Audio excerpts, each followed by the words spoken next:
उज्जैन का एक विप्र निर्धन हो गया तो वह भाग्य को ही अपनी निर्धनता का और दुखों का कारण मानता। वही कहता है मैंने सुख अथवा दुख का कारण न ये मनुष्य है, न देवता है, न शरीर है और न ग्रह कर्म और काल आदि है। श्रुतियाँ और महात्मा जन मन को ही इसका परम कारण बताते हैं और मन ही इस सारे संसार चक्र को चला रहा है। सचमुच यह मन बहुत बलवान है, इसीलिए विषयों, उनके कारण गुणों और उनसे संबंध रखने वाली वृत्तियों की सृष्टि की है। उन वृत्तियों के अनुसार ही सात्विक, राजस और तामस अनेकों प्रकार के कर्म होते हैं और कर्मों के अनुसार ही जीव की विविध गतियाँ होती हैं। मन ही समझ चेष्टाएं करता है, उसके साथ रहने पर भी आत्मा निष्क्रिय ही है और ज्ञान शक्ति प्रधान है। मुझ जीव का सनातन सखा है और अपने अलुप्त ज्ञान से सब कुछ देखता रहता है। मन के द्वारा ही उसकी अभिव्यक्ति होती है। जब वह मन को स्वीकार करके उसके द्वारा विषयों का भोक्ता बन बैठता है, तब कर्मों के साथ आसक्ति होने के कारण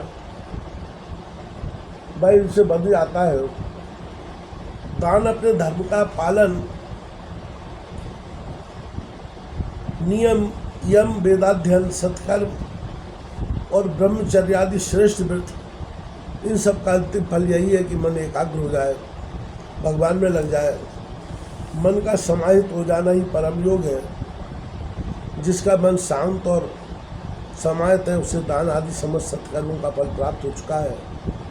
अब उनसे कुछ लेना देना बाकी नहीं है। और जिसका मन चंचल है अथवा आलस्य से अभिभूत हो रहा है, उसको एक दान आदि शुभ कर्मों से अब तक कोई लाभ नहीं मिला है। सभी इंद्रियां मन के बस में हैं, मन किसी भी इंद्रिय के बस में नहीं है। यह मन बलवान से भी बलवान अत्यंत भयंकर देव है। जो इसको अपने बस में कर लेता है वही देव इंद्रियों का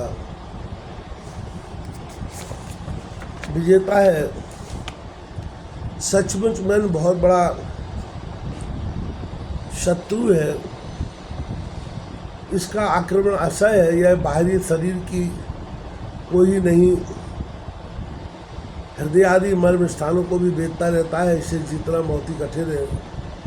मनुष्य को चाहिए कि सबसे पहले इसी शत्रु पर विजय प्राप्त करें, परंतु होता यह है कि मूर्ख लोग इसे तो जीतने का प्रयत्न नहीं करते, दूसरे मनुष्यों से झूठ झगड़ा बखेड़ा करते रहते हैं और इस जगत के लोगों को ही मित्र, शत्रु, उदासीन बना लेते हैं। साधारणतः मनुष्यों की बुद्धि अंधी हो रही है, तभी तो वे इन मना कल्पित शरीर को मैं और मेरा मान बैठते हैं और फिर इस भ्रम के फंदे में फंस जाते हैं कि यह मैं हूँ और यह दूसरा।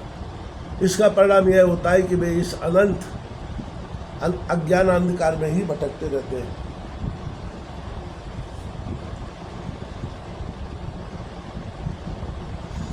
यदि मान लें कि मनुष्य सुख दुख का कारण है, तो भी उनसे आघात का क्या संबंध है, क्योंकि सुख दुख पहुंचाने वाला भी मिट्टी का शरीर है और भोगने वाला भी। कभी भोजन आदि के समय यदि अपने दांतों से भी अपनी जीभ कट जाए और उससे पीड़ा होने लगे तो मनुष्य किस पर क्रोध करेगा।